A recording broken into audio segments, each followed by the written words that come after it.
Hello guys, আমি সুদীপ্তা। আর আশা করছি সকলে খুব ভালো আছো। আমিও ভীষণ ভালো আছি। আর আজকে তো আমি ভীষণ ভীষণ ভীষণ এক্সাইটেড। তার কারণটা বলছি। আজকে হচ্ছে 8 আগস্ট। এখন দুপুরবেলা 12টা বাজছে। তো যাই হোক, আমি একটা জায়গায় যাচ্ছি। কোথায় যাচ্ছি বলছি। তো সেটা হচ্ছে, আমি আগমনী শুট, তার জন্য কল পেয়েছি। যাই হোক, আমি তার জন্য ভীষণ এক্সাইটেড। এটা আমার ফার্স্ট টাইম ফটো শ্যুট বলো বা ভিডিও শ্যুট। আর তার জন্য অনেক অনেক থ্যাংক ইউ হচ্ছে প্রীতিদিকে। প্রীতিদি হচ্ছে আমার স্কুলেরই সিনিয়র। আর অনেকদিন ধরেই মানে পরিচিত, আমরা একই এরিয়াতে থাকি।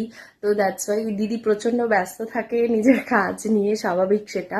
তো অনেকদিন ধরেই আমার ইচ্ছে ছিল প্রীতিদির কাছে সাজার জন্য, বাট হয়ে ওঠেনি। দিদিরও ব্যস্ততা, আমারও কাজের প্রেশার থাকে। যাই হোক, তো আলটিমেটলি সেই টাইমটা